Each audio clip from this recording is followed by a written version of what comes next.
At a railroad station at Hamadan, Iran, on 8 April 1942, Polish soldiers encountered a young Kurdish boy who had found a bear cub whose mother had been shot by hunters. The boy sold the cub, hidden within a small wriggling bag, to a lieutenant called Anatol for some local currency, a chocolate bar and a Swiss Army knife. He was then given to a young soldier called Peter in English, to look after. He fed him with condensed milk from an old vodka bottle and kept him in his quarters. Peter named the cub Wojtek, derived from the word Wojciech, happy warrior, an old Slavic name still common in Poland. He seemed to pick up Polish instructions quickly and was taught to salute when greeted by a senior officer. The soldiers enjoyed his company, and Wojtek returned the compliment, albeit causing a certain amount of mayhem. Whenever the men put out their clothes to dry, Wojtek would steal the garments, whirling them around his head in triumph, as if it was a game just for his benefit. But he also came in handy as a security guard. One night, an Arab spy broke into the camp and was about to make off with weapons stored in the bathhouse when he came across Wojtek taking his daily shower. The terrified man froze on the spot and was then captured.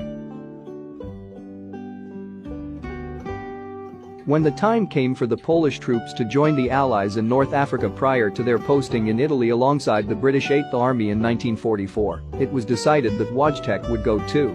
But pets were forbidden to accompany the army during fighting, and the only way to provide him with rations and transport was by enlisting him officially as a soldier in the 2nd Polish Corps, serving with the 22nd Artillery Supply Company.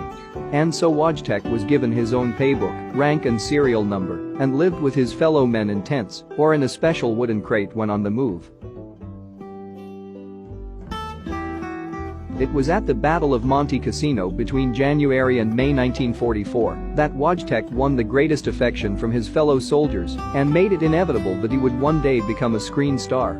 The role of Wojtek's transport corps was to carry 100-pound crates of artillery shells from lorries to an advanced battery position. All day, Wojtek copied his comrades, padding backwards and forwards with the crates, piling them as high as he could, without dropping a single one. Wojtek's actions were invaluable, and from that day forward, the depiction of a bear carrying an artillery shell became the official emblem of the 22nd Company.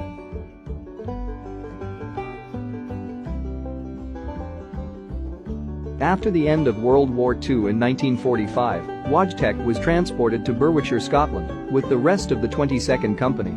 Wojtek soon became popular among local civilians and the press, and the Polish-Scottish Association made him an honorary member. Following demobilization on 15 November 1947, Wojtek was given to the Edinburgh Zoo, where he spent the rest of his life, often visited by journalists and former Polish soldiers. Media attention contributed to Wojtek's popularity. He was a frequent guest on BBC Television's Blue Peter program for children. Wojtek died in December 1963, at the age of 21. At the time of his death he weighed nearly 35 stone, 220 kilograms, or 490 pounds, and was over 1.8 meters, 6 feet tall. Today, in addition to the statue in Duns, there is a plaque in his honor at the Imperial War Museum, and, 3 years ago, a bronze statue of Wojtek was unveiled in Princes Street Gardens in Edinburgh, depicting him walking proudly side by side with a Polish soldier.